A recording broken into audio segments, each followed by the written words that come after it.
Olá, gente, tudo bem? Bom, começamos a nossa live da semana, né? A gente ia fazer essa live na sexta passada, mas a gente teve um probleminha, a Carla teve que trabalhar e a gente não queria perder a Carlinha, conseguimos nos organizar para hoje, né? E ficamos muito felizes de poder contar com a participação destas duas queridas e desse querido amigo, companheiro Júlio Domingues, também. Então, hoje a gente tem a presença, né, nessa live para falar de direitos sociais e a pandemia, o Júlio Domingues, a Carla Ávila e a Cristiane Gomes. Vou falar um pouquinho deles três, né? Para quem não conhece, a Carlinha, né, Carla Ávila, que é professora de Sociologia da Universidade Católica de Pelotas e da Escola Estadual de Ensino Médio Monsenhor Queiroz. É tutora à distância no curso de Filosofia da UFPEL, doutoranda no PPG de Política Social e Direitos Humanos da UCPEL e ativista do feminismo negro. O Júlio Domingues, companheiro, né? Estava até há pouco tempo, era nosso chefe de gabinete ali do mandato do PSOL, é professor, membro da executiva estadual do PSOL e nosso pré-candidato a prefeito de Pelotas pelo PSOL, que nos orgulha muito. E a Cristiane Gomes, que é pedagoga, cantora, intérprete da escola de samba, membro do Moab Sul, Museu Afro-Brasil Sul da UFPEL, do coletivo de mulheres do PSOL e coletivo de negros e negros do PSOL. Pré-candidata a vereadora pelo PSOL também.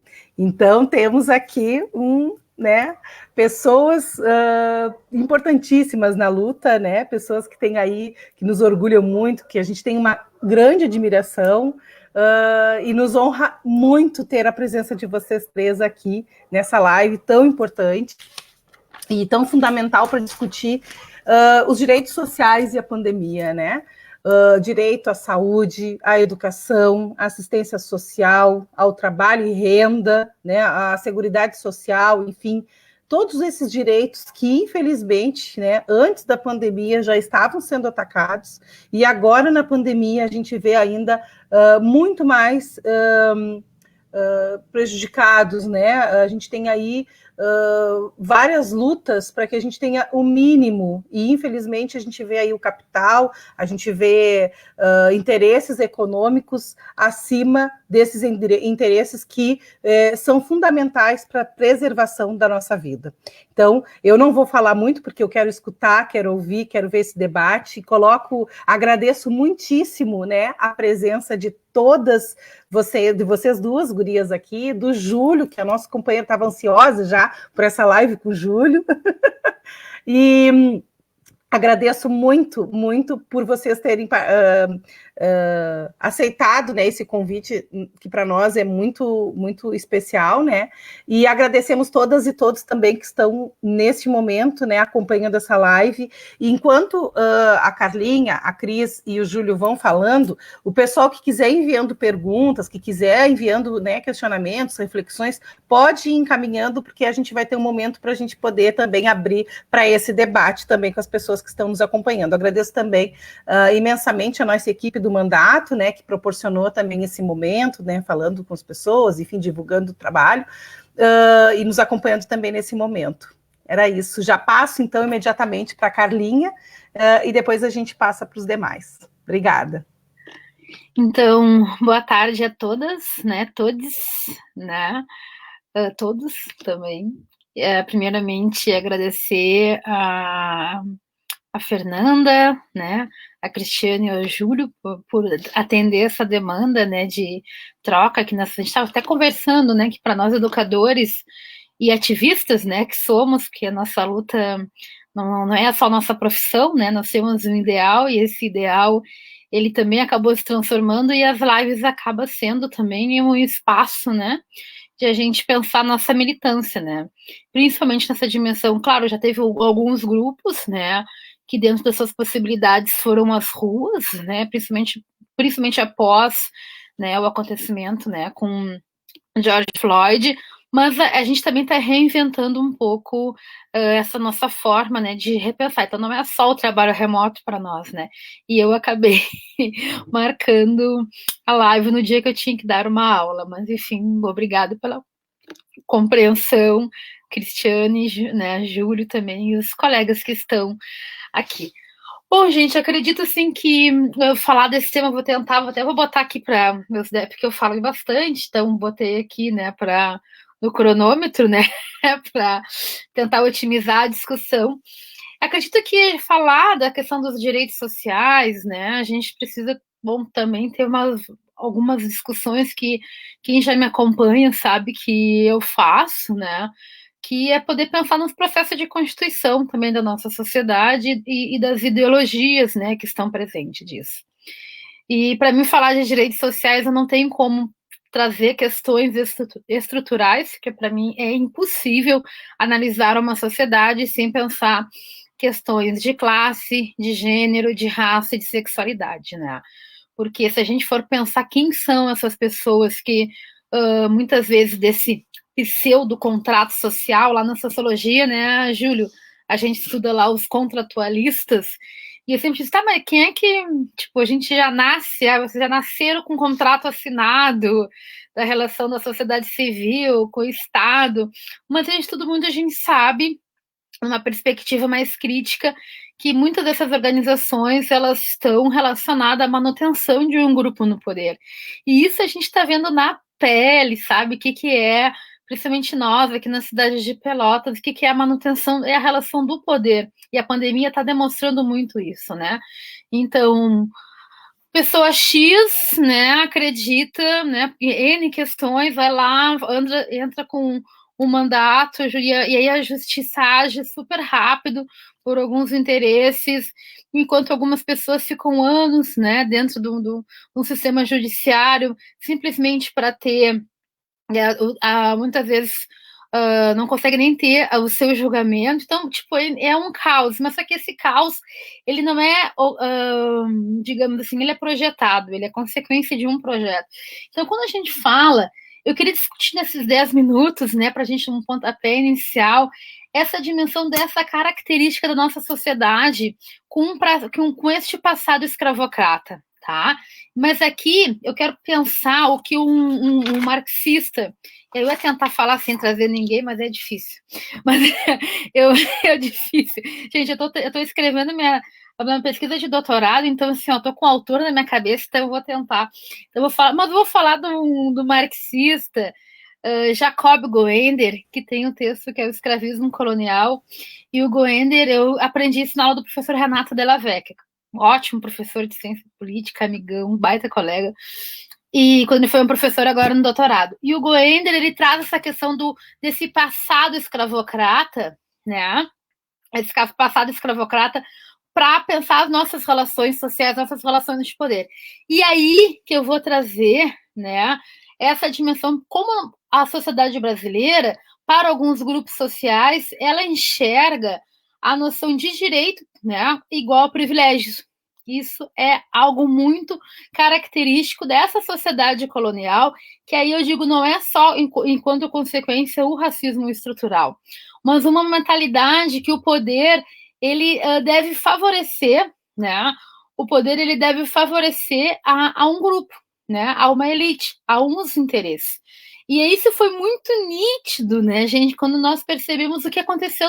Quem acompanhou as redes sociais, principalmente aquelas redes aqui, né, Pelotas 24 horas, Amigos de Pelotas, né, essas redes que têm um cunho mais sem filtro, né, perceberam, assim, que muitas pessoas estavam confundindo, né, o lockdown com ditadura militar, né, e aí a gente pode perceber, assim, quando uma ação do Estado, né, ela não serve de interesse de um grupo, aí, tipo, mesmo ela não serve, né, então se não está interesse da burguesia, não serve. E então a gente pode pensar todas essas dimensões do próprio papel do Estado com a própria manutenção das desigualdades. Né? E aí a gente pode pensar todo o processo histórico, o que foi nesse Brasil República, né? Depois a própria questão do Estado Novo, a Era Vargas, né? A própria questão da industrialização, né? Por exemplo, a Carolina Maria de Jesus, de novo estou falando dela porque eu vou dar um curso sobre ela, então estou mergulhada na vida dela.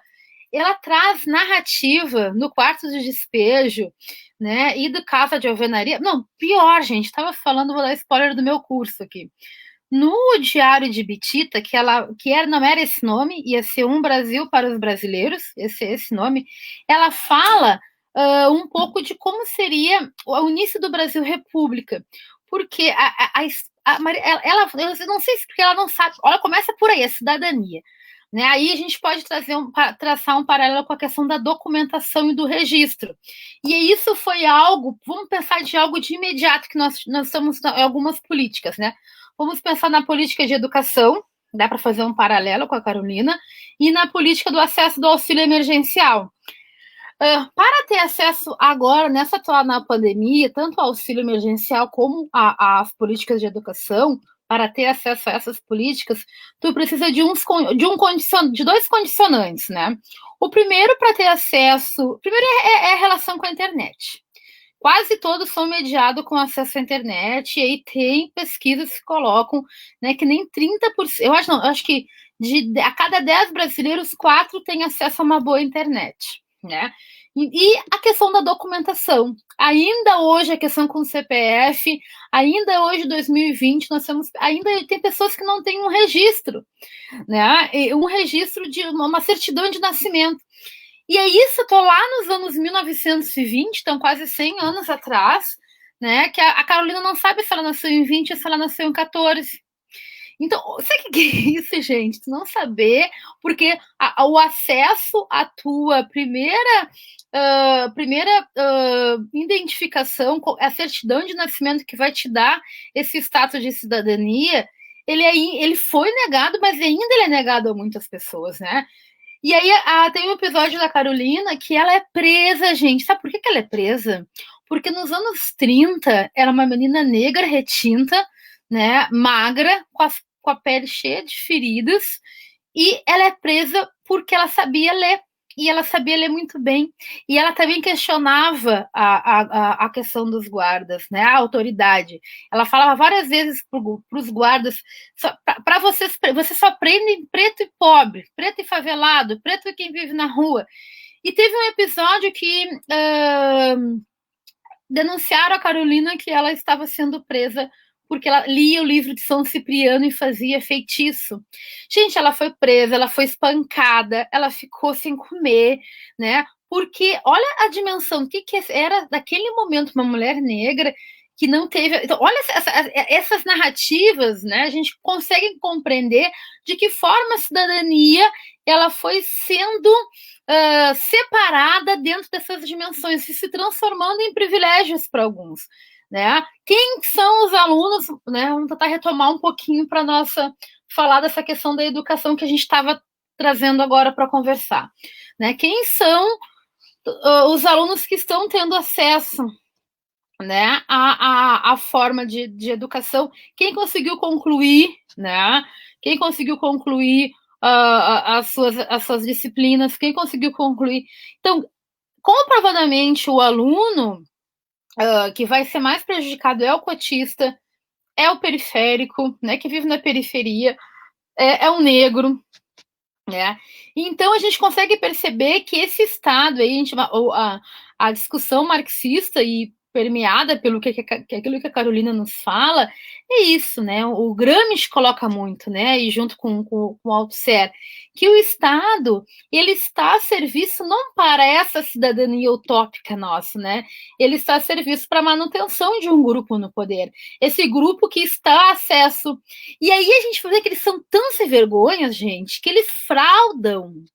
Eles fraudam na cara de dura. Eles fraudam as cotas, eles fraudam o auxílio emergencial e postam nas redes, né? Então, essa dimensão de pensar direito enquanto privilégio, ela é algo muito sério, porque enquanto a burguesia ela consegue ter acesso, tudo bem, mas quando se amplia isso, quando se pensa em ampliar essas questões, né, ela acaba sendo deturpada, ela acaba sendo a questão das fraudes. Então, para a gente poder pensar a questão dos direitos sociais em tempo de pandemia, a pandemia trouxe ainda aquilo que sonhou-se na Constituição. A nossa Constituição é linda, o nosso SUS é lindo. E olha o que as pessoas falam do SUS. sabe? O SUS, eu já fiquei, gente. Né? Hoje eu já fiquei com a minha mãe 3 dias no pronto-socorro. Eu não quero que ninguém faça. As pessoas, aí não é uma questão do trato. As pessoas nos trataram, as assistentes sociais, as enfermeiras, os estudantes nos trataram super bem. Mas o problema é essa dimensão, né? O ficar lá no corredor. O teu parente tem que fazer as suas necessidades junto com todos. Sabe, essas questões assim, pessoas que têm. Então, essas questões, elas estão relacionadas a essa característica, porque a corrupção também, a pasta da saúde é a pasta que mais tem dinheiro, mas a pasta onde mais. Olha a questão com Covid, gente. Tantas trocas agora, acho que o Júlio pode trazer. A Fernanda pode trazer melhor, né? Até a Cris, vocês são mais dentro desse universo partidário que eu, né? A quantidade de rúbricas distribuída com a questão do Covid e, ao mesmo tempo, a quantidade. Então, a corrupção, ela é algo sistêmica porque ela também... Nós não tivemos uma ruptura com este passado colonial. Então, então pensar em direitos sociais é pensar nessa estrutura de organização da nossa sociedade e de que forma esses... E aí, de novo, eu vou esperar esse espaço, né, educativo para a gente poder pensar projetos. Né? Quais os projetos que tem... E é muito sério isso, porque, tipo, vamos pensar na educação, né? De novo, né? Quando a gente tem uma Constituição em 88 que fala de princípios universais da educação, né? Brechas para a gente pensar diversidade, para a gente pensar um monte de coisa bacana. Só que se não tiver um fundo, olha quem foram os partidos que votaram contra. A questão, se não tiver um fundo, não tiver dinheiro, não tiver... Como é que isso vai se dar? Né? Então, tem questões assim que a gente precisa levar em consideração para a manutenção desses direitos, né? E sempre lembrando, né, que a gente precisa ter uma noção não individualizada, individualista dessas questões, desse acesso, né? Porque além é difícil, não é fácil acessar o Estado. Não é fácil acessar. Né? Por exemplo, eu tive essas questões da Previdência, vamos pensar todas essas dimensões da própria assistência. A Andrea Hennich foi minha colega lá, né? Se ela estiver escutando um beijão, ela é companheira, né, também do pessoal. Nós conversávamos sempre isso, né? A informação para você chegar até lá. E tem toda uma estrutura que te afasta de ter acesso. É muito fácil falar, né? Corra atrás dos seus direitos, mas se a estrutura cada vez ela fecha. E fora, para finalizar minha fala, para deixar para a gente conversar, o fundo ideológico que está se constituindo, né, a partir dessa dimensão que eu trago para vocês, nessa concepção de direito, né, de equidade, e sim também de uma dimensão de privilégios, né, permeada com essa questão desse neofascismo, desse neoconservadorismo, que é uma ideologia que tem por trás. Essa ideologia de negar algumas questões e trazer as nossas pautas, colocar no lugar do próprio mimimi. Isso é muito perigoso, porque aí a gente tem os fenômenos que parecem ser tipo assim, inacreditáveis, né? Pessoas... Essa dicotomia que ela não pode existir, né?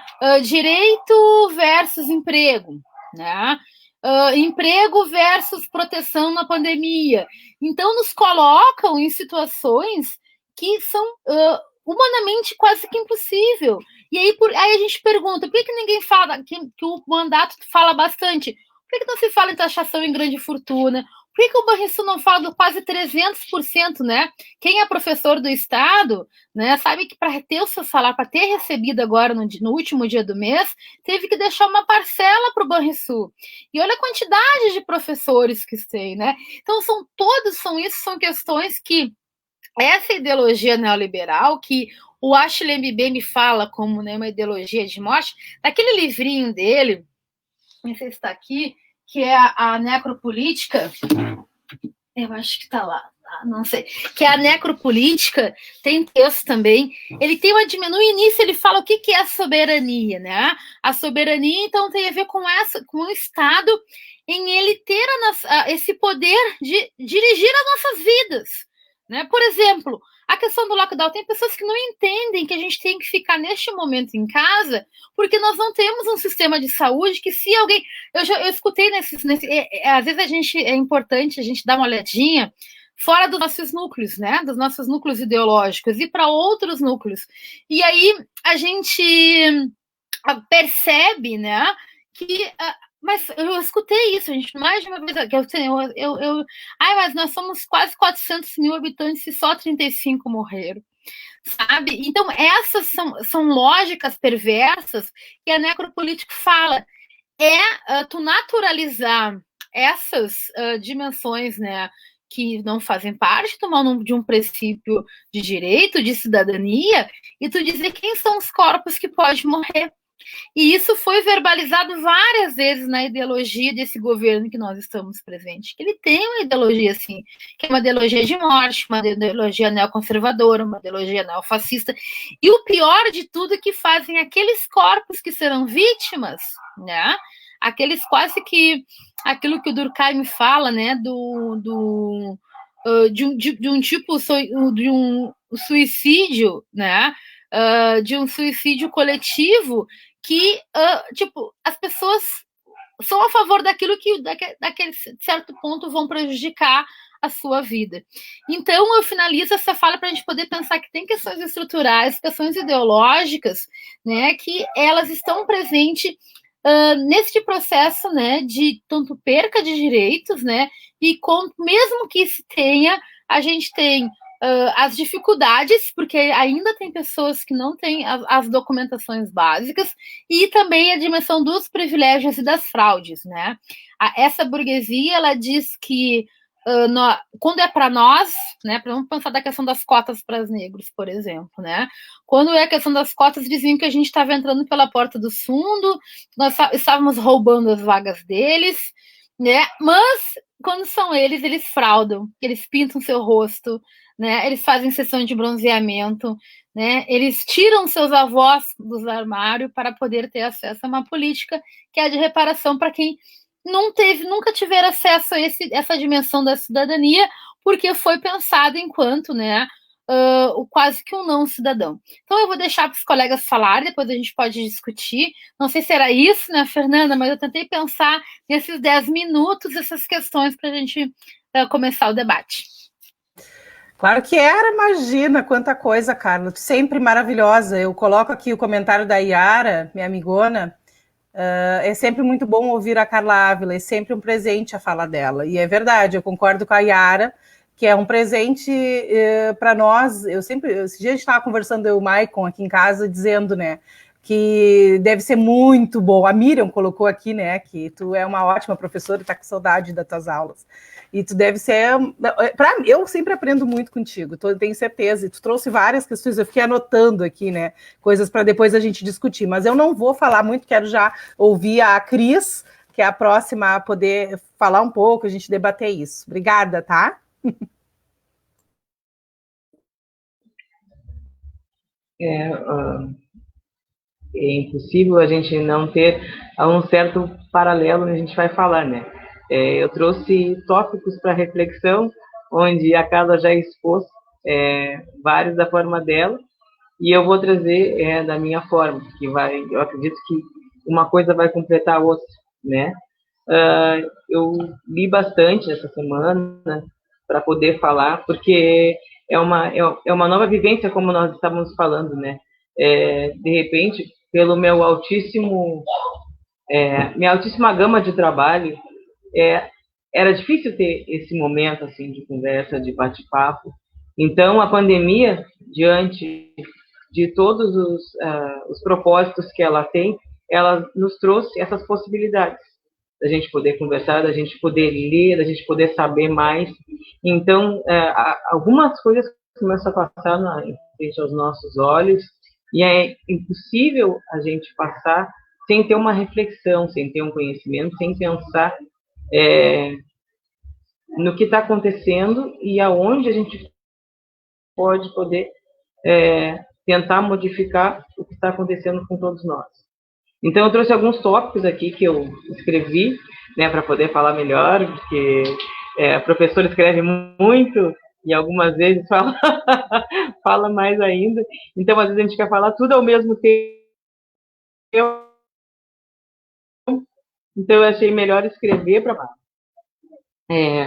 questões também como coronavírus e o racismo, né? Embora muitos digam que o coronavírus seja um vírus democrático, a realidade mostra, né, que ele tem atingido muito mais os pretos e os pobres, né? O resultado do racismo estrutural e institucional da nossa sociedade, que está presente em todos os lugares, inclusive no SUS, a Carla tinha falado aí. Eu também passei pelo SUS em algum momento da vida com meu pai, e eu lembro, ela relatou e eu vi a mesma coisa nos corredores, a falta de privacidade das pessoas, né? Embora o SUS tenha uma altíssima qualidade, mas tem algumas falhas em alguns momentos, e não é essa. Situações bem constrangedoras para quem estava lá, né? Porque eu era acompanhante, mas as pessoas que estavam internadas passavam por coisas bem tristes, assim, que a sociedade deveria olhar com mais valor para essas pessoas que lá estavam, e em algum momento a gente também pode vir a precisar, e a gente pensa muito assim a respeito do que a sociedade está nos mostrando nesse momento de pandemia, né? Porque nós estamos sujeitos.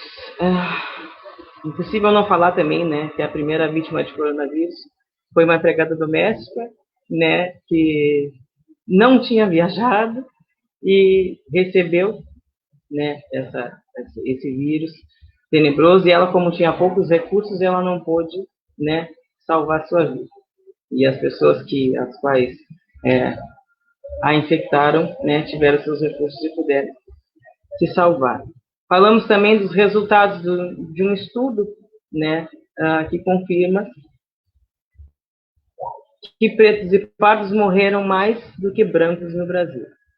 55%, quase 55% dos pardos morreram, enquanto pessoas brancas esse valor ficou em 38%.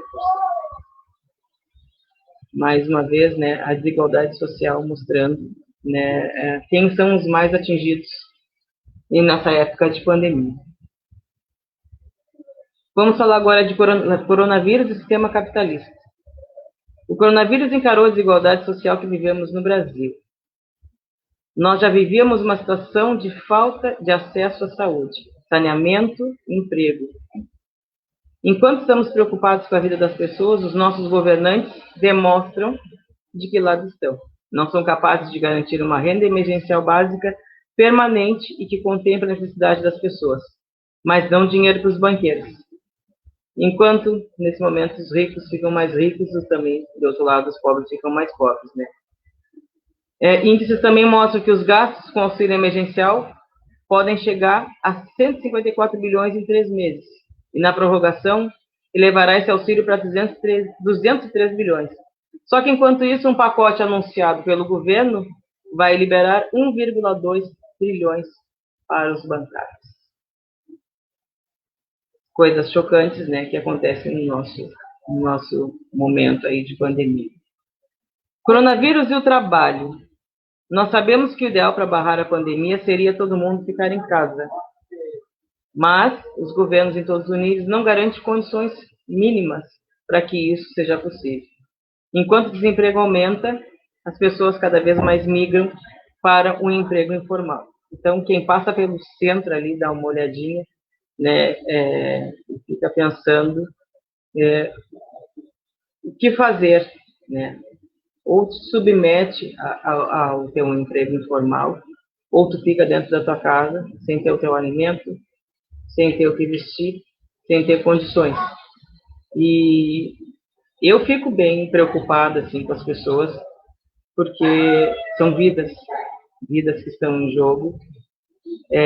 Não é somente a vida de quem está trabalhando, também a vida do familiar que está lá dentro, dos grupos de risco, né? E chega um momento em que tu vê que essas pessoas não têm o que fazer. Elas têm que procurar. Eu sou uma pessoa, de alguma forma, neste momento, mas deixando bem claro que eu lutei muito para chegar até lá, que eu posso me considerar privilegiada por ser uma funcionária pública.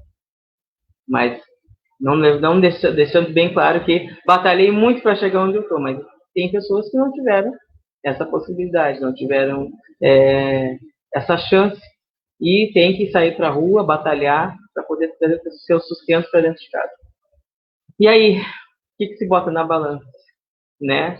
A tua saúde, a tua família ou o teu sustento?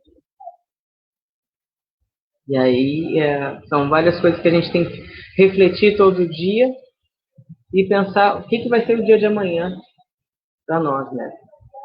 Eu espero muito que o dia de amanhã seja algo que as pessoas tenham chance de se reestruturar, principalmente na saúde. Que as pessoas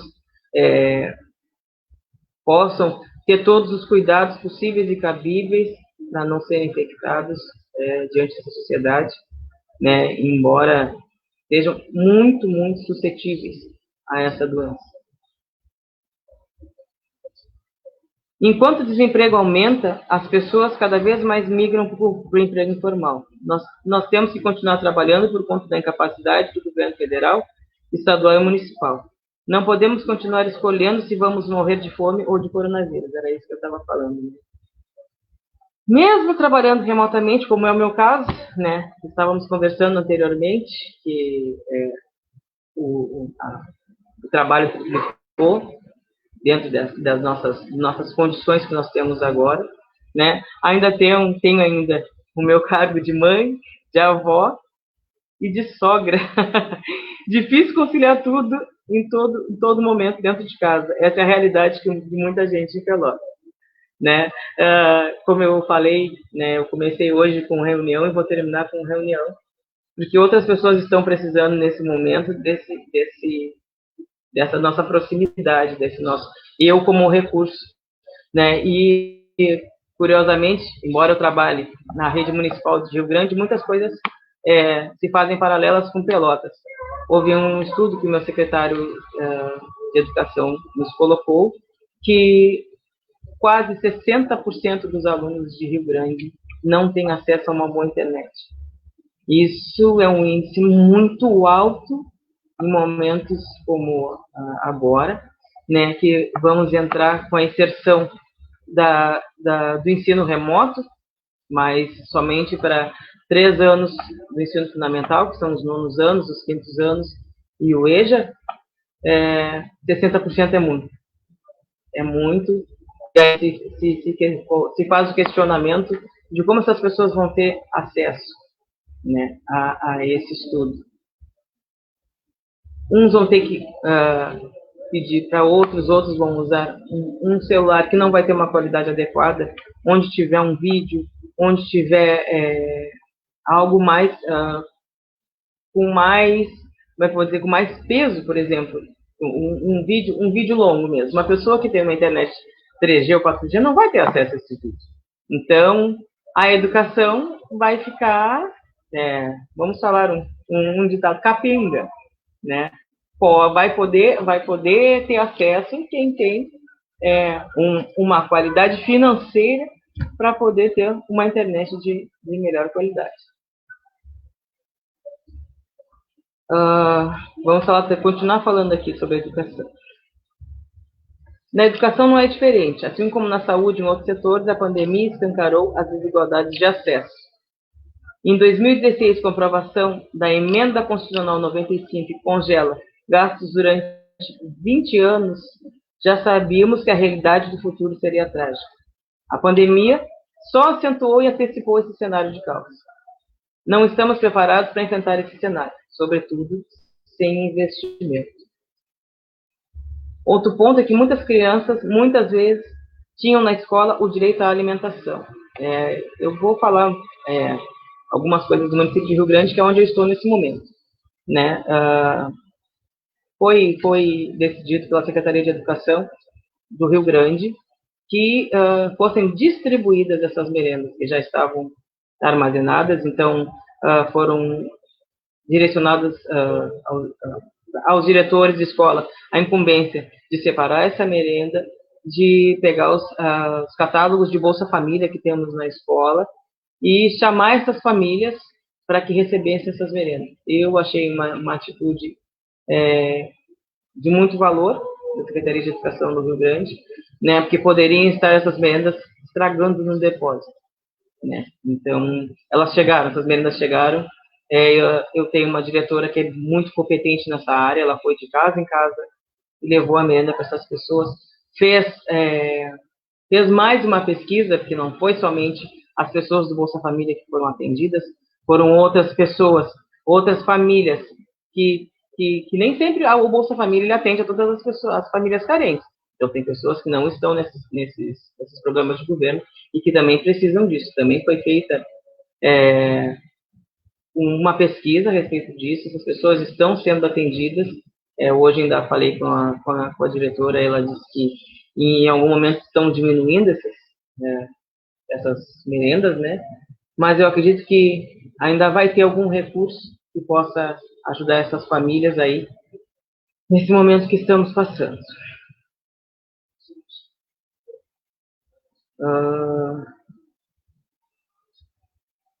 Aqui também fala, né?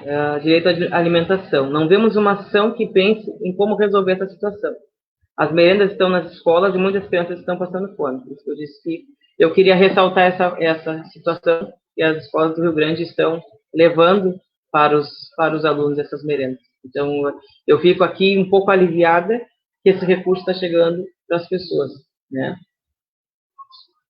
Outro ponto é que o ensino remoto exclui pessoas que não têm acesso à internet de qualidade, seja professor ou aluno. Tem também estudos de professores que também não têm uma internet de qualidade. Nesse momento eu até penso, coloco, né, eu não sou do Estado, mas eu sou uma pessoa que eu fui sustentada pelo Estado. Minha mãe era uma professora de português e era do Estado, e no momento, na época dela, não era como está nesse momento, salários parcelados, né, as pessoas tendo que fazer empréstimo para poder sobreviver, e fora essas parcelas que são, né, chegam dentro do Banrisul, como a informação que a Carla trouxe. Então, também o professor também tem que ter uma internet de qualidade para poder chegar nesses alunos, e muitas vezes não tem. Para finalizar minha fala, eu vou colocar aqui a respeito de outros tópicos que eu coloquei. Gente, eu preferi escrever, porque quando eu fico nervosa, vou contar para vocês, eu esqueço tudo que eu ia falar.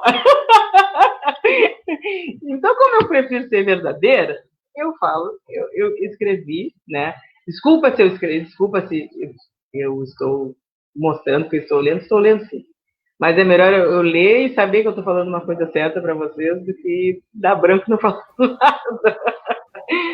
Tá ótima, Cris, tá ótima, maravilhosa, trouxe vários dados, tá louco, maravilhosa. Não, e são coisas que estão visíveis, assim, no nosso dia a dia, então por isso que eu resolvi escrever para ser mais claro.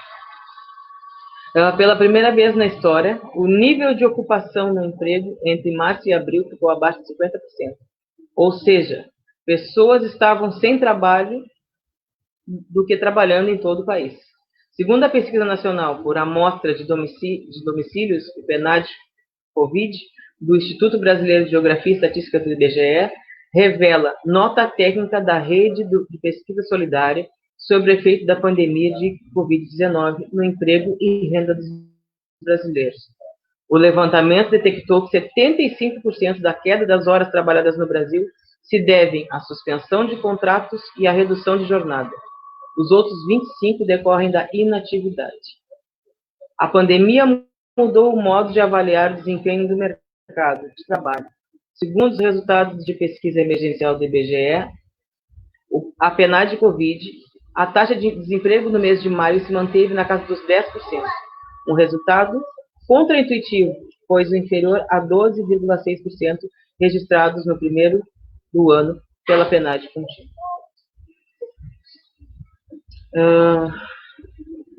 Voltando, né, gente? Estou renascendo, como eu disse a todos, na internet. Estou tendo uma nova configuração de trabalho, estou tendo uma nova configuração do pensar, né? Aceitei e fico muito lisonjeada pelo convite, porque estou aprendendo muito com essas pessoas que aqui estão, né? E eu sei que eu vou sair desse bate-papo hoje com muitas reflexões, com muitos pensamentos e com muita vontade de procurar e saber mais sobre aquilo que estamos conversando hoje. Agradeço a Fernanda, já estou agradecendo ao Júlio, que eu sei que ele vai ter muito aí para contribuir, né? E eu vou estar aqui te escutando. Estou tenho que olhar o horário, ainda tem horário para poder ficar aqui, porque como eu falei, eu ainda tenho trabalho depois daqui. Então, eu vou finalizar minha voz para poder escutar o Júlio, nosso pré-candidato ao PSOL. Tenho muito orgulho de ti, Júlio. Tenho muito orgulho de ti, Carla. Me lembro de ti nos corredores lá quando eu estava na FAI, eu passava por ti lá. Lembro muito de ter passado por ti. Nós nos cruzamos várias vezes por aí. E tu sempre trazendo um vasto conhecimento. Eu te agradeço muito por tudo que tu colocaste hoje e que tu provocaste os meus pensamentos para poder seguir tendo conhecimento e poder expressar mais do que eu sei e procurar para as outras pessoas os entendimentos que eu tenho com as coisas e aprendendo, que eu gosto muito de aprender. Então, obrigada. Obrigada, Fernanda, também pela oportunidade de estar aqui. Nós que agradecemos, Cris, é sempre bom, importante a gente conversar e dialogar, e esses espaços têm nos proporcionado isso, né, a gente refletir muitas coisas que muitas vezes a gente faz no automático, né, Cris, tu colocou aí a condição de mulher, de ser mãe, eu nem sabia que tu era avó, né, imagina, tem todo... do meu lado, né, aqui, minha neta. É outra... Eu estou escutando uma vozinha, que amor. E o trabalho de dentro de casa também é um trabalho maçante, né? E a gente sabe que tu tá sempre em várias frentes e não é fácil mesmo, né? E é importante, esses momentos fazem muito a gente refletir em várias questões. Tu trouxe aí uma questão importante da educação, que depois, né, no retomar, a gente pode trazer também, né, do quanto as escolas estão tentando se organizar, mas, enfim, se coloca, né, calendário em cima de vidas e as pessoas aí passando fome muitas vezes. Em Rio Grande está se distribuindo a merenda, em Pelotas se fez a distribuição no início, pois depois eu não quis falar sobre Pelotas, uma nova, enfim, não tem merenda na escola. Eu não tenho essa informação. Né? Como eu te falei, eu tô lá no Rio Grande, né? Então eu não me senti à vontade de falar em Pelotas, que eu poderia cometer uma gafe. Mas o que eu posso te afirmar, sim, que Rio Grande está distribuindo essas merendas para as famílias. Pelotas não está, né? Distribuiu de outra forma, através da Secretaria de Assistência Social, mas sem controle social. Então, assim, ficou bem bagunçado mesmo, infelizmente. Passo para o Júlio, querido, que também, né, uma pessoa que nos ensina muito sempre. Eu aprendo muito com o Júlio, sempre digo isso para ele. Obrigada, Júlio, pela presença. Boa noite a todas e todos. Saudação especial a Fernanda, a Carlinha, a Cris. Foi uma ótima aula das duas, assim, né? Vários elementos. Vou aproveitar essa oportunidade e fazer uma saudação especial também a quem está nos ouvindo e nos vendo neste momento. Obrigado. Tem um pessoal que eu vejo que está comentando ali, que vem acompanhando já as várias atividades e lives que eu tenho participado, né? Ainda não fiz nenhuma propriamente organizada por mim, tem sido convidado por algumas, mas eu vou aproveitar a oportunidade de fazer uma saudação especial para o pessoal que trabalha na equipe do mandato, que até bem pouco tempo atrás eram os meus colegas, o pessoal que trabalha para caramba, né?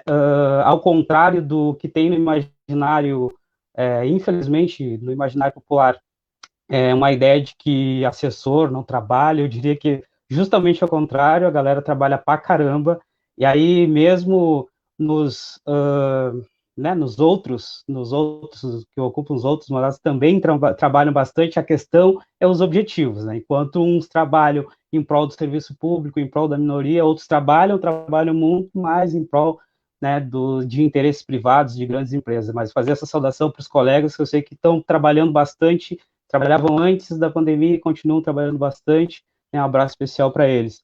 Mas entrar nesse tema que nos traz aqui hoje, né, eu não poderia deixar de falar da realidade do número de mortes que a gente, infelizmente, atingiu nesse final de semana, que é um número absurdo de 100 mil mortos. E é incrível que, mesmo com essa enormidade de casos, né, que vieram a perder a vida, casos de uma série de brasileiros, ainda se tenta negar a gravidade do vírus, ainda se tenta diminuir, né? É incrível, se a gente for comparar uma série de outras coisas que já aconteceram no nosso país, com mortes que abalaram, tá? Lembrar o que foi o episódio lá do voo da Chapecoense, né? Que é um número, não me lembro agora, se não me engano, de 70 pessoas. Lembrar o que foi o bote, que são incidentes trágicos também que abalaram, né, a população brasileira, né, que ocuparam espaço na mídia, mas, incrivelmente, nesse momento em que a gente está vivendo uma crise mundial, ainda tem um percentual da população que tenta minimizar.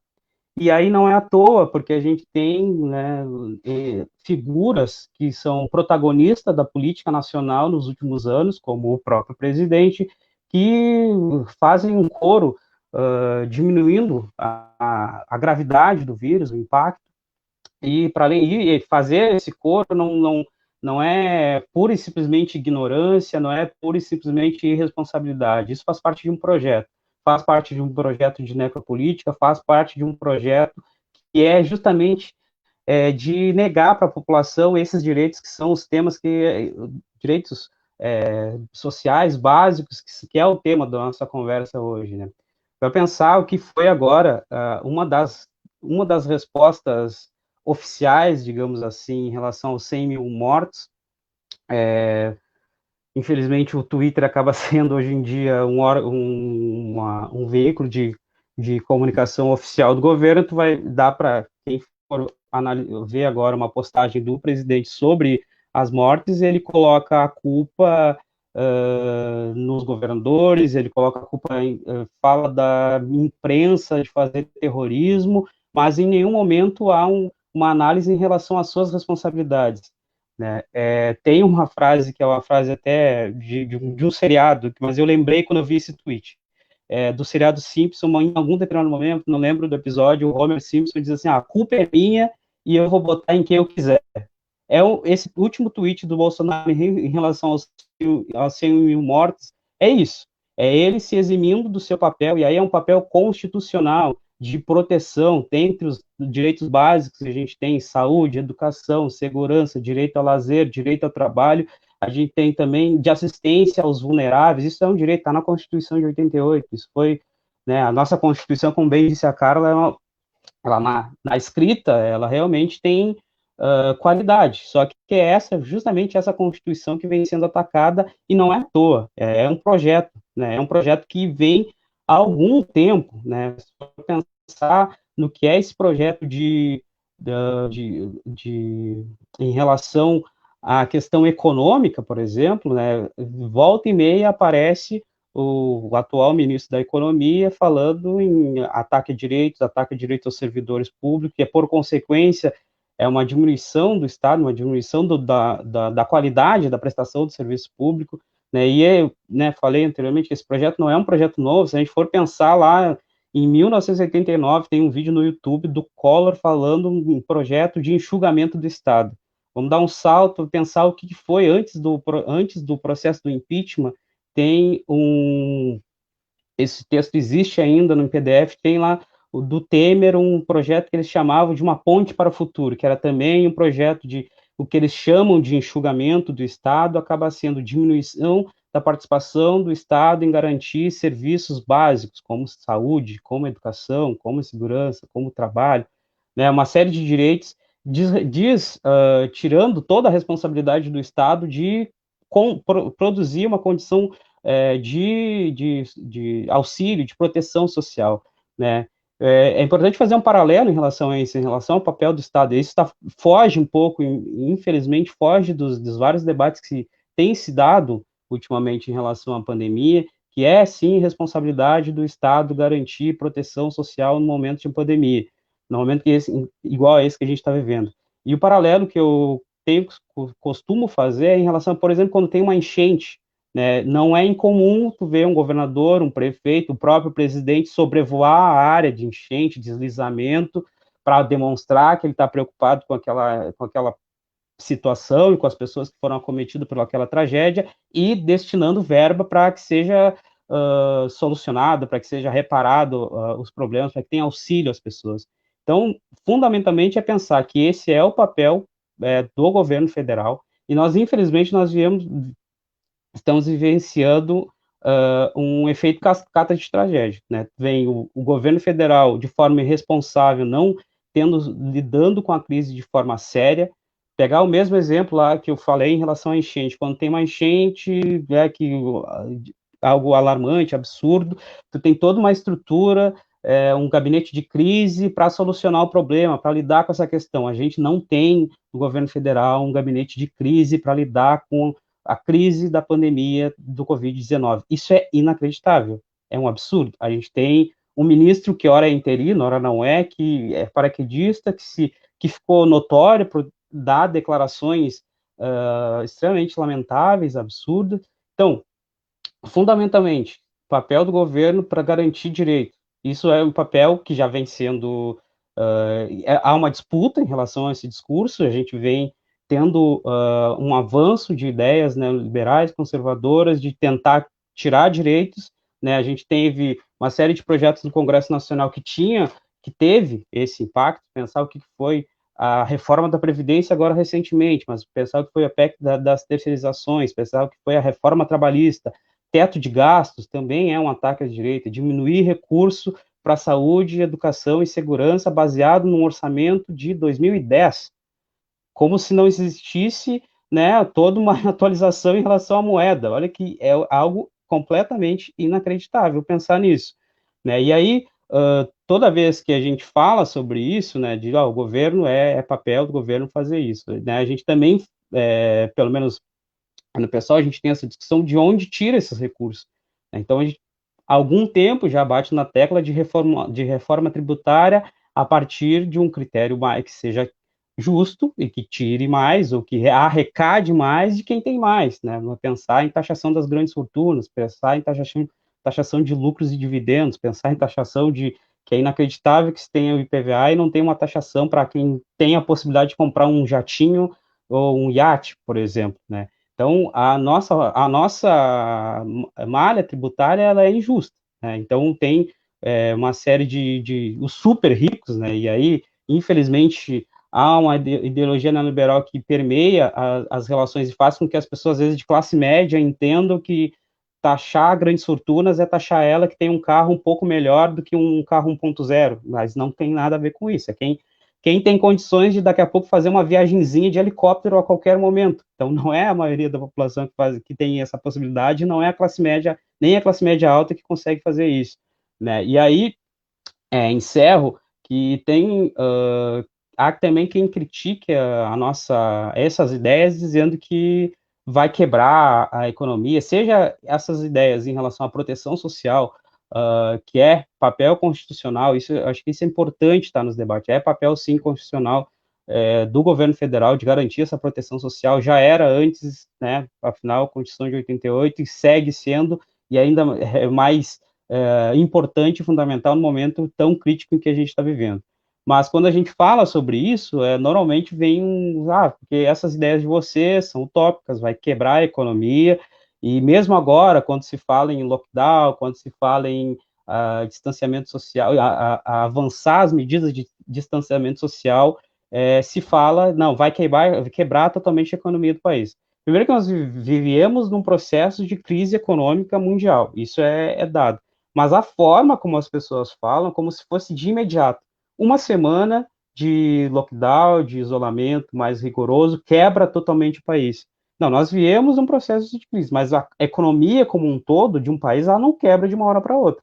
Só pensar o que é o processo, por exemplo, do impacto da crise econômica mundial de 2008, que demora a atingir o país. Ela vai atingir lá a partir do segundo mandato ali, primeiro e segundo mandato da presidente Dilma. Então, assim, as economias dos países, acho que eu tenho lido muito ultimamente sobre economia e refletido muito sobre isso. Assim, então, há uns discursos, há na retórica uma lógica como se de uma hora para outra, né, a economia do país fosse quebrar. Óbvio que nós vivemos em uma situação de crise, e aí eu encerro com um elemento importante. Essa ideia de a dicotomia economia versus saúde, que por si só já é um absurdo, mas é certamente, no futuro, quando, né, o dia em que passarmos por essa realidade, quem defendia o não fechamento de nada vai culpar, né, quando se materializar, né, um agravamento de uma crise que já existia, como o governo federal, quem defendia que não tinha que fechar nada e seguir a vida normal, tocar a vida, como está escrito hoje, 100 mil mortes está escrito isso, tocar, seguir tocando a vida, vai dizer que a culpa é de quem defendeu o isolamento social. Não, e isso é um absurdo por completo. Então, a gente tem uma tarefa difícil, né, nesse momento, de lidar com essa realidade, mas um dos elementos importantes é fazer essa disputa de narrativa, informando as pessoas em relação a isso, assim, não entrar daqui a pouco nesse debate que tem se dado de forma tão ruim, né, tão agressiva e tão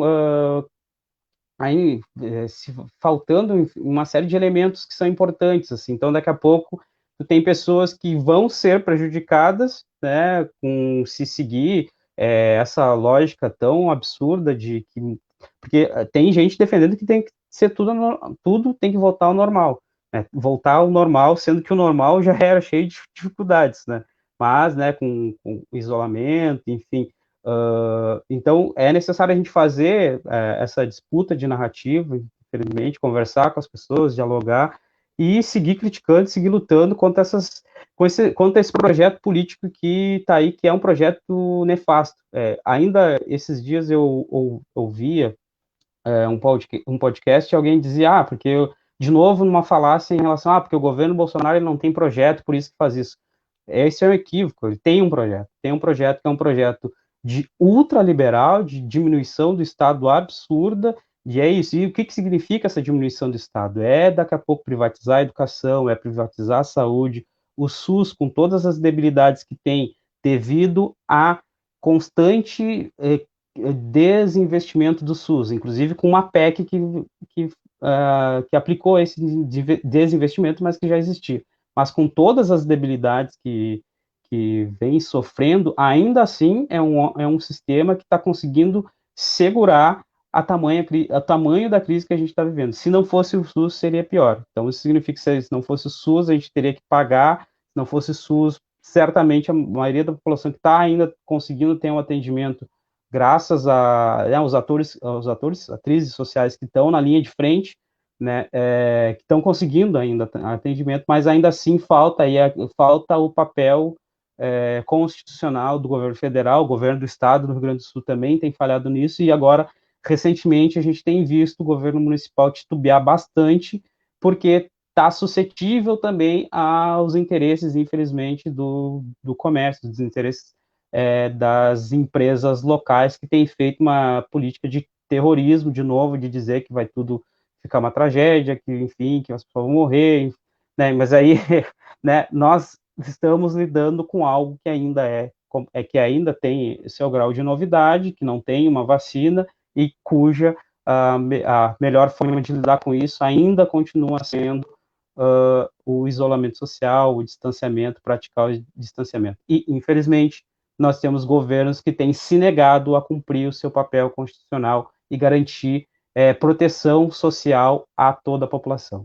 Encerro por isso e obrigado mais uma vez pelas falas, foi ótima a aula e passo a palavra. Obrigada, Júlio. Eu não vou me demorar muito, só queria pontuar isso que tu falou, né, Júlio? A gente vai ter ainda muitos problemas depois, inclusive, depois da pandemia, a gente sempre fala, né, e infelizmente isso é reflexo da falta de política que realmente dê conta desse momento, né? Então, o agravamento da economia, que dentro desse sistema capitalista já estava acontecendo antes mesmo da pandemia.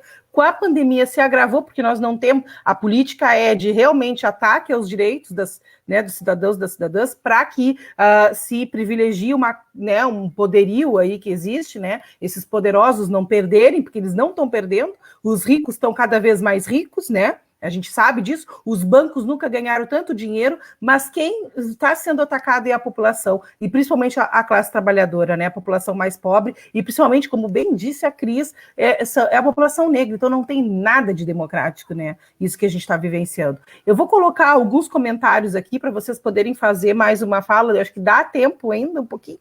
Tá? Se vocês precisarem sair, a Cris quer responder alguma coisa, quer comentar, Cris? A Cris tinha que sair às 7. Então, eu passo para a Cris, para ela comentar, tem uma questão ali da educação e tal, mas depois, outro momento, a gente vai te chamar de novo aqui, tá, Cris? Que aí a Carlinha pode ficar até às 7h15, né, Carlinha? Coloca a pergunta que fizeram aí da deixa educação. eu ver, então, aqui. Da educação é a da Yara. A Yara perguntou que se em Rio Grande... também é como em Pelotas o ensino remoto, e a minha mãe, a Ana Miranda, questionou assim, aqui em Pelotas só distribui a merenda quando estiver para vencer, mas isso não garante que elas estão em condições, pois está em depósito fechado, em freezer que pode faltar luz, enfim, tem várias questões, né? Tem outras perguntas aqui, mas agora eu não vou não vou conseguir. Pode falar. Eu vou responder essas duas. Primeiramente, desculpa a menina que perguntou primeiro, eu vou responder da tua mãe. Em seguida que decretaram o isolamento social lá no Rio Grande, assim, começou dia 17 de março, lá pelo dia 20 de março já estavam distribuindo essas merendas. Então, elas estão com data. Inclusive, existe um critério bem rigoroso relativo às datas de vencimento da merenda, até fora do isolamento. É bem rigoroso o Rio Grande relativo a isso. Não se pode dar merenda vencida para os alunos, não pode dar merenda com período de validade, assim, no caso, hoje é 10, se vence dia 12, já tem que colocar para devolver, porque não é utilizado em Rio Grande. Então, eu posso te garantir que as merendas lá é dentro do prazo de validade. E já começaram em seguida, assim. Começou a decretar isolamento social e já começaram a distribuir as merendas. Eu acho que já estavam com uma previsão de que não iríamos voltar tão cedo, e aí já começaram a distribuir nesse momento. Qual é a primeira pergunta? Não, acho que era mais ou menos isso. A primeira era se Rio Grande disse que era nos anos finais, né? Aqui é todos os anos, e mesmo com as pessoas não conseguindo acessar, é ensino remoto, é calendário se colocando acima das vidas, né? Infelizmente. Não, lá estamos nesses três anos. Os nonos anos e a quarta etapa, que são os 2 anos finais, né? Que estão prestes a se formar, não sei quando, né? Mas são os anos finais. Nonos anos, a quarta etapa do EJA, e os quintos anos. Por que os quintos anos? Porque eles têm uma transição, né? Que no quinto ano a aula é dada por uma pessoa só, e quando passa para o sexto já muda, já entra professores por disciplina. Então, prevaleceu também os quintos anos por causa disso, para os alunos não terem esse choque, né, da transição. Então, são esses 3 anos que nós estamos trabalhando lá. Não tem informação de Pelotas, gente, sobre como é que está sendo aqui. Aqui tu me informaste agora que são todos os anos, né? Não, lá são só esses 3. Eu vou agradecer, pessoal, que agora eu tenho uma reunião de pais. Inclusive, para isso, porque hoje começaram as aulas remotas no Rio Grande. Então, a reunião de manhã foi dos nonos anos, e agora à noite vai ser dos quintos anos. Então, como eu sou articuladora de lá, eu que vou oferecer lá a sala e cuidar com que os pais entrem. Então, eu preciso estar lá, já tenho que criar a sala agora, para no horário tá tudo certinho, porque tem aquelas funções de internet que de vez em quando elas resolvem dar problema, então tem que ser tudo antecipado. Obrigada mais uma vez. Espero em um outro momento, em um momento não tem essa correria toda, que eu possa ficar mais tempo. Tá bom? Com certeza, vamos marcar, sim. Obrigada a todos, espero ter respondido aí as dúvidas do pessoal que perguntou, né? E obrigada pelos questionamentos também. Um abraço, Carlos, um abraço, Júlio, um abraço, Fernanda. Uma boa noite para vocês. Beijo, querida. Beijão. Valeu, tá? Obrigadão. Obrigada. Eu vou colocar aqui alguns comentários, não vou colocar, teve uns que eu já tinha colocado, mas eu vou colocar o da Curai, não vou botar porque o da Curai acaba, vai ficar tapando ali, né, o pessoal. Vou ler, eu acho que todo mundo está tendo acesso ali aos comentários. A Curai coloca assim: essas falas nos dão fôlego durante essa pandemia, grande aprendizado. Ao passo que estamos há 5 meses em isolamento social, que provavelmente vai durar sabe-se lá quantos meses mais, devido à inoperância do Estado para conter o avanço da Covid-19, e tem candidato a pré-vereador pelotês comparando o lockdown de 3 dias à ditadura. Todo malabarismo para criticar uma medida de contenção numa cidade que não tem um sistema de saúde capacitado para atender a demanda de infectados. É inadmissível que pessoas privilegiadas, com acesso ao conhecimento e com influência, tenham os discursos tão descuidados e irresponsáveis. Tem a questão aqui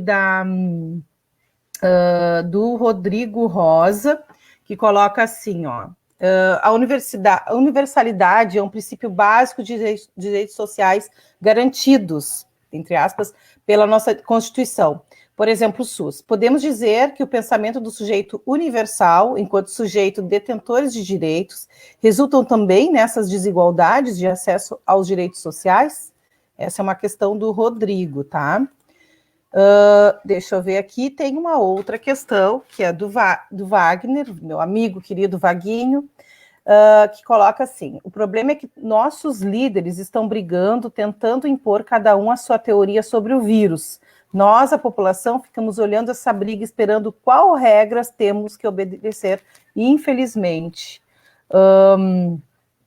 A mãe coloca ali, concordo com o Júlio, Bolsonaro tem um projeto que está se favorecendo da pandemia para executar, e é bem isso mesmo, ele está usando todo isso aí para atacar cada vez mais. Ricardo Salles, né, fazendo horrores aí na questão ambiental, né, atacando o servidor público, eles sempre quiseram atacar e agora estão atacando com toda a força. O Eduardo Leite não pode ficar imune a isso, porque é outro que ataca, tal qual o Bolsonaro, né, os servidores e toda a política, né, social. E acho que eu acho que eu perdi algum comentário aqui. A Tainã, realmente esses espaços para discussões que estão proporcionando nesse momento são importantíssimos. É um privilégio poder ouvi-los e junto conseguir refletir sobre todas essas questões que são muitas vezes caladas ou esquecidas. Seria mais ou menos esses que os comentários. Eu acho que eu não perdi nenhum outro comentário. Tá, se eu perdi, enfim, a gente vai ter que deixar para outra live, porque a Carlinha daqui a pouco já vai ter que sair, e eu queria muito, né, a gente queria muito ouvir a Carlinha e o Júlio para a gente poder ir encerrando aqui.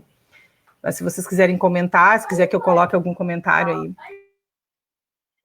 Eu vou fazer assim de fora, quando daqui a pouquinho eu vou chegar um pouquinho atrasadinha, né, que, nossa, acho que a Cris traz uma realidade bem, que é um pouco da nossa, de todos os educadores, né. E lembrando que algumas cidades conquistaram a questão do piso, né? Acho que é importante contextualizar, né? Que a Rio Grande é uma cidade que paga o piso do magistério. E, enfim, né? Pelotas, algumas pessoas recebem, outras não, tiveram que entrar na justiça, né? E do Estado ninguém recebe, né? Então é importante contextualizar, né? Acho que quando ela coloca ali, assim, é uma outra realidade, né? Acredito que vocês trouxeram questões super importantes, tipo, um abração para o Rodrigo, sou super fãzona dele, gosto muito, né, nós tivemos uns bate-papos muito interessantes, aprendo muito com o Facebook, né, às vezes, muitas vezes, eu estava conversando isso, né, hoje à tarde, né, que nós estamos aprendendo com uma nova metodologia até na nossa militância, né, é que eu aprendo muito com as postagens que o Rodrigo faz. Rodrigo, nossa, sabe essa discussão, assim, se era possível? Eu acho que a tua discussão ela tem um cunho epistemológico bem forte e até filosófico, assim, né? Será que é possível direitos humanos no capitalismo? Né? Será que é possível num projeto, né, que tem como um princípio neoliberal que a morte é um projeto, né? Então são discussões bem densas e eu acredito que o princípio da universalidade do SUS nem é a igualdade, mas sim a equidade, né? Que é tratar os diferentes de forma diferente, né? É perceber que existe uma diversidade, que existe uma especificidade. Só que a ideologia, de novo, eu estou firmando muito essa questão da ideologia, porque essa ideologia atual desse governo adorava dizer que eles não tinham ideologia, né? Tudo era ideologia de esquerda, ideologia de gênero, ideologia disso, e eles nunca eram ideológicos, né? Eles sim, eles têm uma ideologia, a ideologia é uma ideologia mais diferente eu acho que é até uma ideologia diferente do neoliberalismo, porque o neoliberalismo precisa do mínimo, né? E esse aí não, esse é uma dimensão de aniquilar mesmo, né? E aí tu cruza essa dimensão, essa ideologia com vendo, acho que a questão do Wagner ali, da questão da nossa cultura, a nossa não, né? A cultura burguesa, né? Porque a nossa cultura é a cultura da solidariedade, né? A nossa cultura é de, como é que é aquele ditado?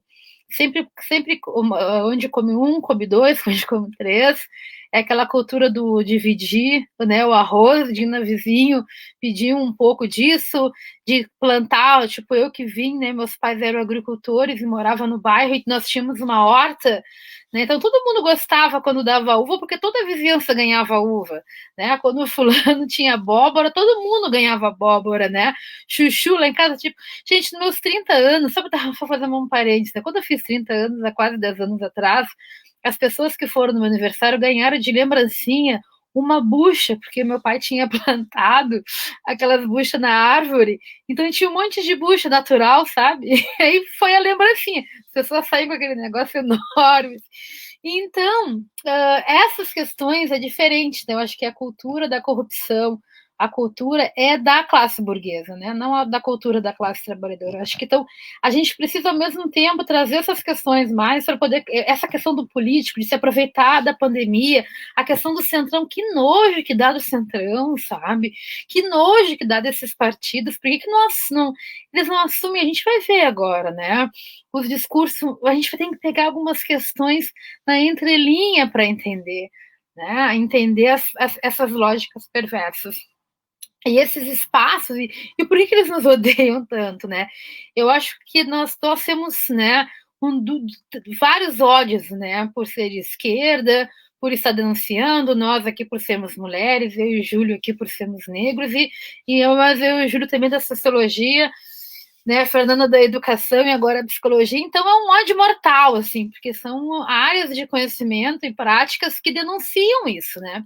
E ao mesmo tempo, a gente não pode esquecer que essa lógica dominante, ela é para todo. E o Paulo Freire vai nos auxiliar, eu acho que é na pedagogia, né, do oprimido, que é aquela que todo oprimido ele tende a querer ser que nem seu opressor, e ele também vai reproduzir as suas relações de opressão, né, em outros espaços. E aí, como a gente vê o Fanon, que ele vai colocar que essa ideologia de branquitude, até uma colega, né, colocava assim, agora o Porchat, ele fez um post dizendo que ele tem que desconstruir a branquitude dele, e uma amiga, né, colocou, mas será isso não é mais uma justificativa, né, para algo para justificar o racismo?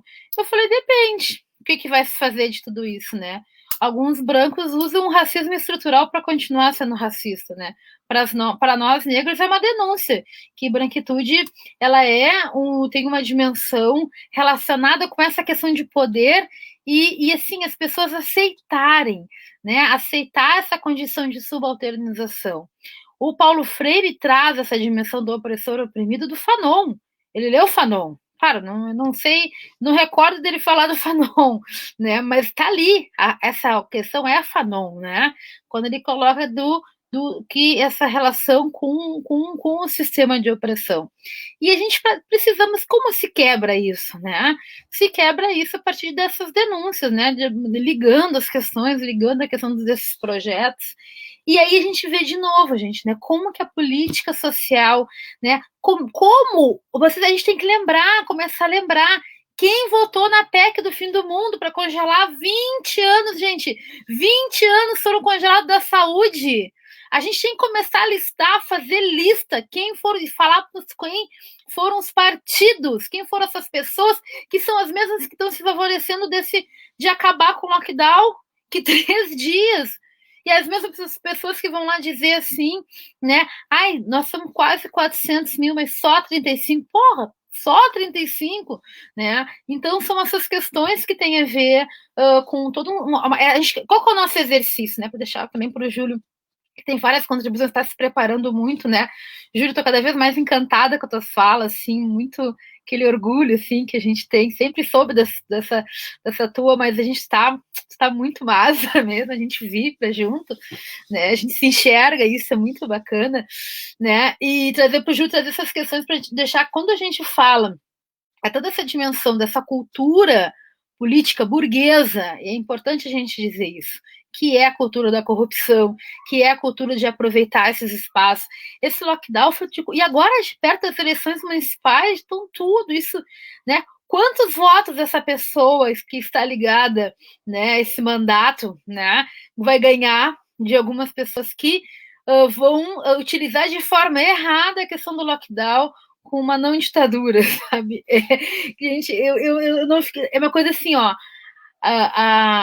aquilo, questões que para nós estavam, né, como, sim, sem ter necessidade, hoje acaba se invertendo, mas é lógico, mas isso é um projeto, como bem diz o Júlio, né, é um projeto, né, essa prática que já vem dessa nova direita, essa extremista, de nos desestabilizar, né, mas eu acredito que a gente possa reutilizar desse espaço, porque e aí a gente tem que olhar de novo para a nossa periferia, né? Como é que vem essa dimensão?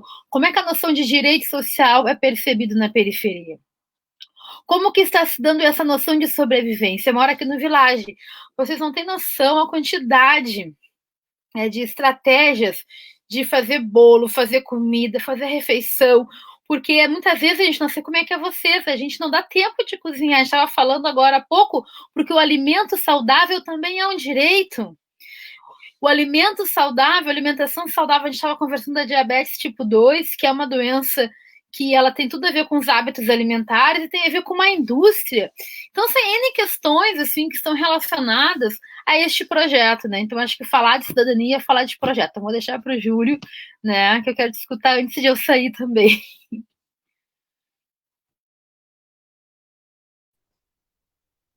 Muitos e muitos temas. Obrigado, pessoal, que está respondendo, está perguntando ali no chat. Tem tempo aí para mais, né? 3 horas, 4 horas, enfim. Não, eu queria só comentar em relação a pré-candidato, falando em ditadura, enfim.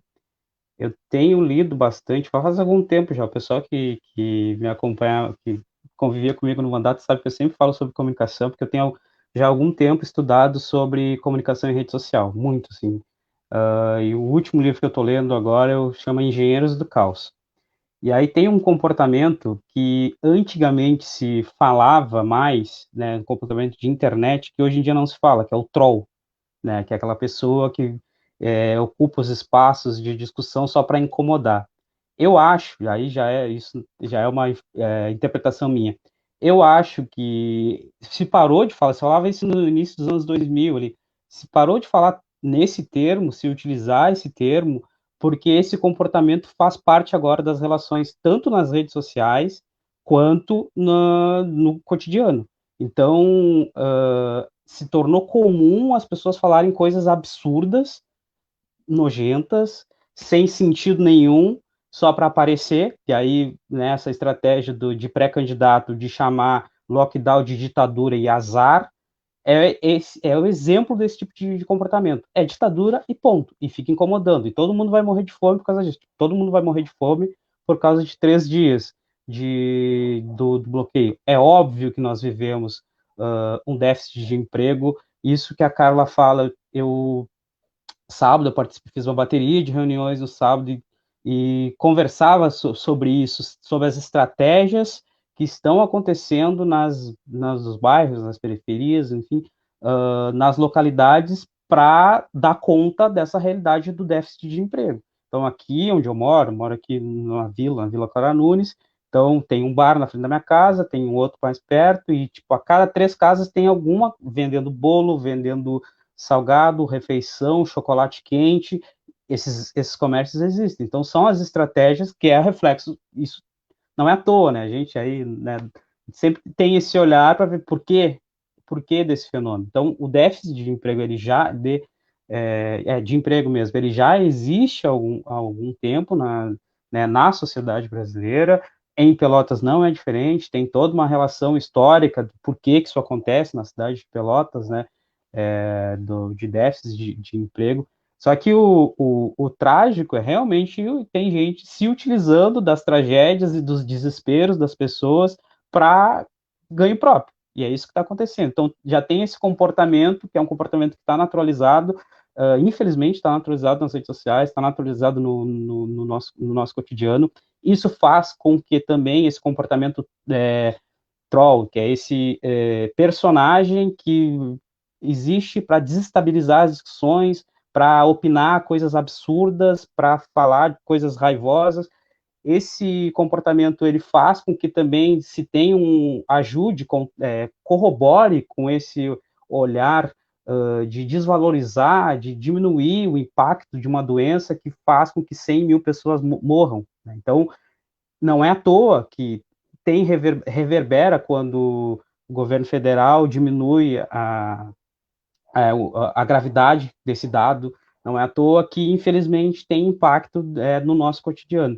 Então, é difícil, então, para não me estender muito, assim, né, pensar também a necessidade de pensar como a gente comunica, por exemplo, essa quantidade de coisas que a gente falou aqui.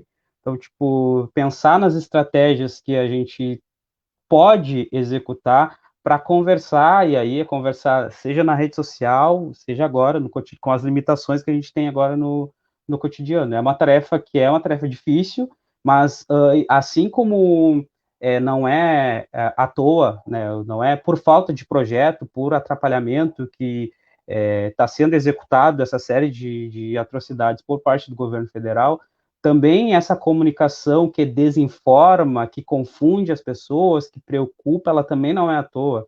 Ela também tem uma estrutura, ela também, nesse caso específico aí desses pré-candidatos que têm se aparecido, é justamente para aparecer, né, de fato, e conseguir capitalizar para logo depois ter o voto.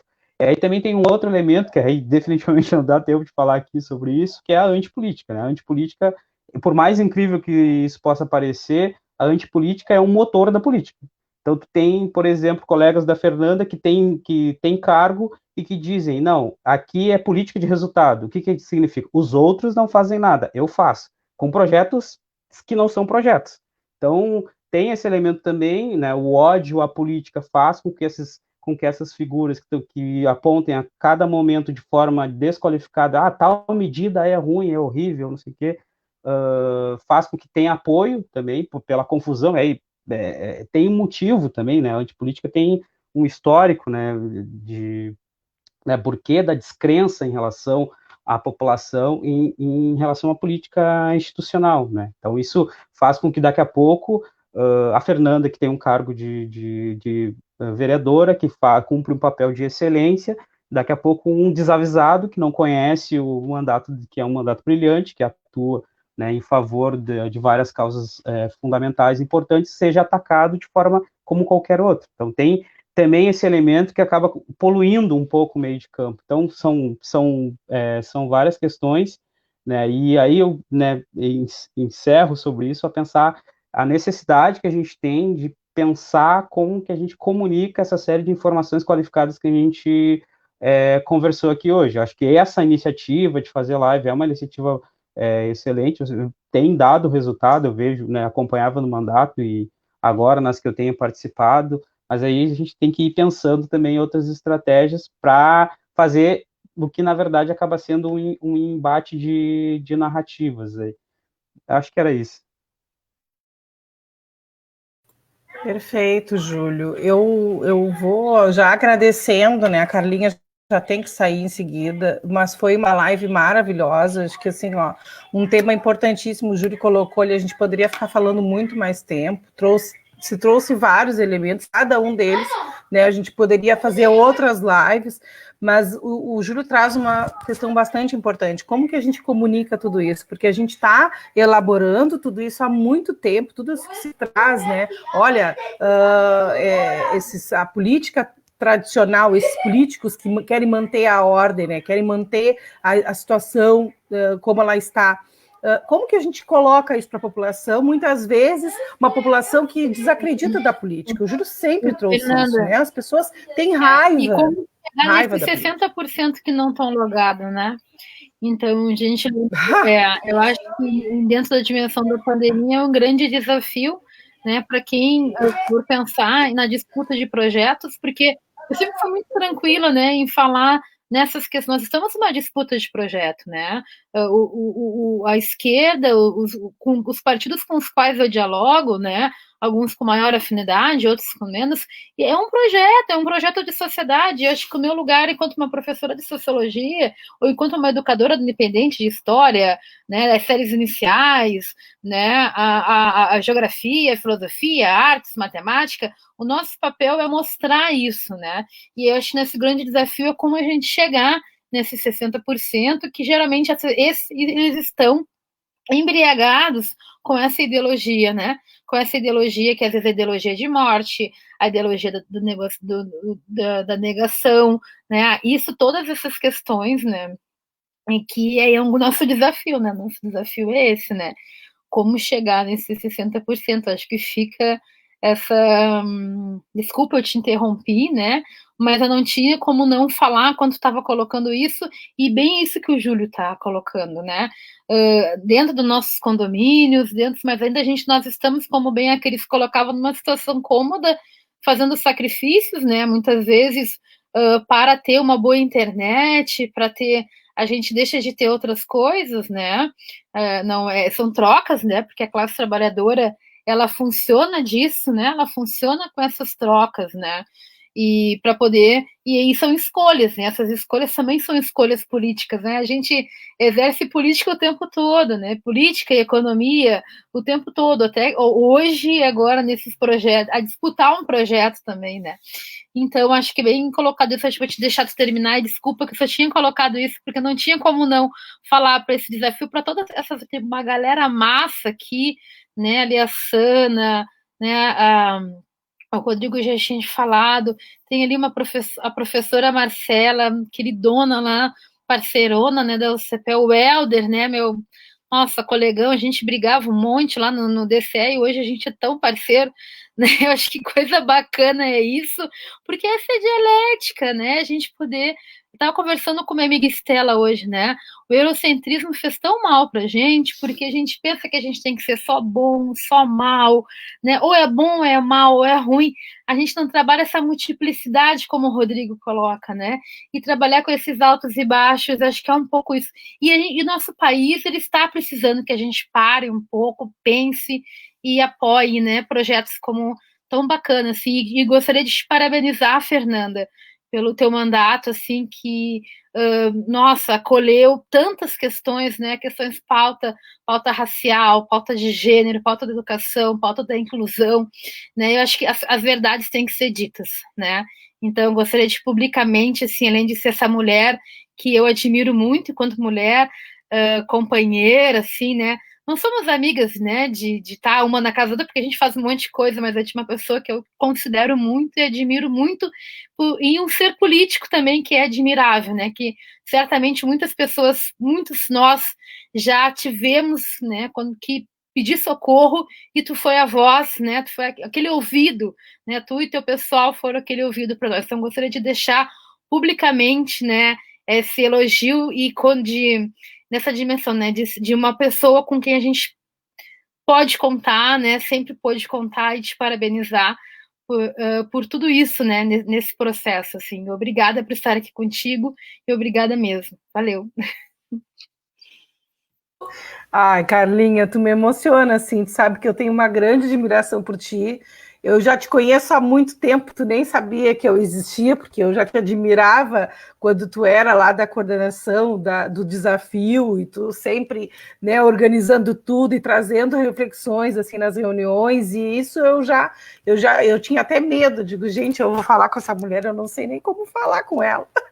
porque é isso, uma pessoa, e sempre fosse acessível, né, Carlinha, mas assim, é uma pessoa com conhecimento, e não só o conhecimento, né, da teoria, mas a prática também, né, a tua prática é linda, e me orgulha muito, assim, me honra, na verdade, me honra muito, né, poder te ter na vida, né, ao lado de tantas lutas, é muito, muito importante, né, para mim é muito importante esse teu elogio, para mim é importantíssimo mesmo para a gente seguir. Querida, uma mata. E é verdade mesmo. Eu só agradeço por esse momento, né, gente? Acho que depois já passo, se vocês quiserem, já ir dando tchau para o pessoal e tal. Mas, enfim, várias questões foram colocadas aqui e questões importantes, né? Tu colocou muito bem, Carla, essa questão dessas pessoas que não estão tendo acesso à internet. E isso é importante, né? A gente tem aí um problema de comunicação, muitas vezes, das nossas ideias, porque a gente usa palavras rebuscadas, lindas, maravilhosas, que são acessíveis muitas vezes para um público reduzido, e a gente esquece, muitas vezes, de falar a linguagem, né, que seja mais universal e que realmente esteja afetando a vida das pessoas, porque muitas vezes se pensa na vírgula da frase e não se pensa no todo que tem afetado a vida de tantos e tantas. É uma pena que a Cris não está aqui, mas a Cris trouxe esse elemento fundamental que é o trabalho. As pessoas muitas vezes acabam, né, o Júlio colocou aí perfeitamente, né, tentando se organizar da forma que dá para poder sobreviver a isso tudo, porque a gente não tem uma política que realmente vai dar conta disso, né? E aí a gente vê o uso dessas dores por parte de políticas, né, de projetos políticos que usam as dores das pessoas na falta de saúde, de educação, na falta do trabalho, e aí vem com respostas rasas, respostas rápidas. O Júlio sempre coloca isso, é muito fácil, eles trazem respostas muito fáceis, muito que é fácil de comunicar, só que isso não muda na raiz do problema, e as pessoas vão continuar sempre com aqueles problemas e cada vez maior, porque o desemprego, daqui a pouco, a gente teve aí a reforma trabalhista que ralou com os trabalhadores, né, que não vão conseguir, a própria reforma da Previdência, as pessoas vão morrer trabalhando, né, e isso tudo está ligado nessa retórica, né, dessa defesa que eles trazem, que tem atacado cada vez mais os direitos, né, que foram conquistados e que ainda estão muito distantes do ideal, né? Então, eu só agradeço realmente por essa live, espero que a gente possa fazer outros momentos de discussão, espero realmente que a gente consiga aí trazer esse debate. O Júlio, é bem isso que a Carla disse, a gente vibra toda vez que o Júlio se coloca, a gente tem visto, né, ele nos representando nossas ideias, e sempre com muita propriedade, como sempre foi, né, o Júlio sempre se colocou super bem, e agora cada vez mais, né, as pessoas conhecendo, e é isso também, a gente poder falar que é gente da gente. Houve uma questão aqui, os políticos deveriam ganhar, né, quem está na política deveria ser pessoas pobres, né? E é isso, né? Nós somos todos trabalhadores, nós todos somos. E é tão difícil para a gente também, tá? Para o Júlio foi uma decisão também que certamente não foi fácil, né? Se colocar nessa tarefa, mas que é importantíssimo. O Júlio está aí, está representando tantos e tantos de nós, né? Então, eu agradeço muito, deixo vocês para fazerem as considerações finais e a gente já ir se despedindo.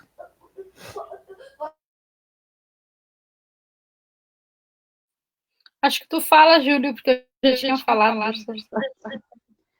Eu vou só citar rapidamente uma luta que teremos que travar só agora via rede social, que tem a ver com esse projeto político, que essa proposta de reforma reforma tributária do Guedes, que tem um aspecto dela que não está sendo muito noticiado, que é muito possivelmente essa tentativa de fazer um imposto único tem a ver com desvincular, né, a série de impostos que a gente já tem na nossa Constituição, porque eles têm que ser revertido para serviço social, para, né, para saúde, para educação, para todos esses direitos, para garantir esses direitos que a gente discutiu aqui. Então, está incutido nesse projeto de um imposto único também a desvinculação do financiamento dos nossos direitos. Então, isso é algo para a gente ficar atento, né? Agradecer a oportunidade dessa conversa, parabenizar as falas, parabenizar a Fernanda pela atuação que eu acompanhei de perto e agora acompanho não mais fazendo parte da equipe, mas sempre acompanhando, né, parabenizar, sempre bom ouvir a Carlinha, a Yara falou no chat ali, eu concordo, a gente ouve ela e fica com vontade de estudar com ela, ter aula, vamos ver, daqui a pouco aí vamos ter esse projeto aí no futuro. Realmente é muito bom, sempre bom te ouvir. E só para encerrar, eu queria agradecer também o pessoal que está acompanhando, né, que vem me acompanhando já nas atividades que eu participo, e deixar para quem ainda não acompanha, deixar o endereço das minhas redes sociais, que é J Domingues Pessoal, é Twitter e Instagram, e Júlio Pessoal é a página do Facebook, lá estou, né, atualizando constantemente. E uma boa noite para todos nós, na medida do possível, né, os recadinhos aqueles de quem puder ficar em casa, fique em casa, não se deixem cair em fake news, vá nas informações de segurança, tem a página da Fernanda, tem a minha página, tem outras, tem a própria página do pessoal, outras figuras públicas do pessoal, de informar nesse momento que tem uma série de mentiras circulando. Era isso, boa noite a todos e todas. Então, eu só tenho a agradecer, estar com pessoas que a gente gosta é muito bom, mesmo como a Cris falou, né? Um beijão para a Cris, aquela voz maravilhosa, né? Que também o cantar, o entoar é uma forma de resistência, uma forma de política. E educadores, sim, trouxe questões pontuais maravilhosas para a gente debater. E sempre é bom estar com vocês, né? O Júlio é um colegão da Ciência Sociais, Fernanda Miguna aí, né? De muito tempo, né? E é isso, gente. Eu acho que a ideia é a gente. É o momento da gente sair dos. Quem está em cima do muro, acho que tem que sair de cima do muro, né? É o momento de a gente defender aquilo que a gente acredita, né? Já erramos, né? Já fizemos autocrítica. E, enfim, vamos atrás desses 60%, se realmente a gente, quem está na área da educação, lutar por uma educação de qualidade, quem está na área, né, da promoção, né, da visibilidade de LGBTQI+, vamos lutar para isso, quem está na questão do ensino superior, enfim, várias frentes de trabalho, a questão das domésticas, né, nossa Ernestina, né, uma pessoa que a gente aprende muito com ela, os coletivos de estudantes negros, né, que são esses coletivos, vários coletivos, né, que muitas vezes eles estão sendo mais atingidos. Então, eu acho que essa coisa, assim, de união de esquerda, né, é uma coisa muito eurocêntrica, né, e meio utópica, eu acho, no sentido, mas a união, ela pode ser vista a partir de pontos de intersecção, né, pontos de luta em comum sem perder a identidade. Eu acho que a gente precisa rever isso, que tipo de união é essa que falam e nos acusam, né, a culpa da esquerda que não se une, né, mas onde, né, que conceito é esse?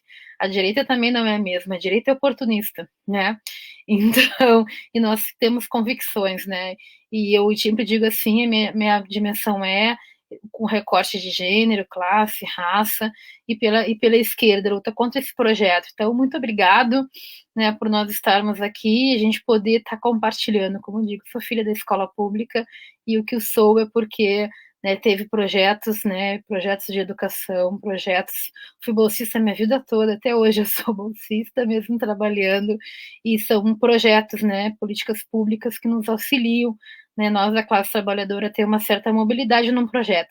E deixa essa frase, né, se eles estão combinando de nos matar, a gente vai combinar de resistir, né, e é isso. Um beijão para todo mundo e vou para uma aula. Ai, que lindo, Carlinha. Obrigada mesmo. Eu já vou encerrando aqui. A gente agradece a presença de todas e todos, e das pessoas que mandaram perguntas. Eu estou muito feliz. A Adriane, uma amigona minha, também está assistindo, o Rodrigo, enfim, tantas pessoas, a Sana, a Marcela, muitas pessoas, o Helder, a Luciara, uma vizinha minha que muitas vezes também passa por aqui. Então, assim, a Yara, minha amiga, minha irmã, né? Enfim, tantas pessoas, né, que nos acompanharam, não vou falar o nome de todo mundo, que a Carlinha já tem que sair, mas eu agradeço muito e digo assim, ó, esse tema foi o Júlio que sugeriu, né, e é um tema importantíssimo, né, e dizer que quando se faz um elogio a mim, enquanto vereadora, se faz um elogio a toda a equipe do mandato, e a gente fica muito feliz, porque como o Júlio colocou, nada, a gente trabalha praticamente 24 horas, né, e é um trabalho árduo, não é fácil.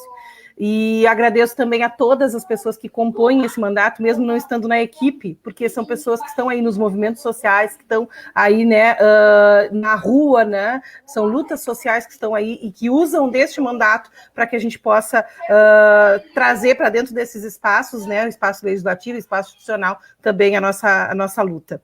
Então, agradeço a todas e todos, muito obrigada mesmo, foi uma aula linda. Obrigadão, gente. Valeu. Tchau, tchau.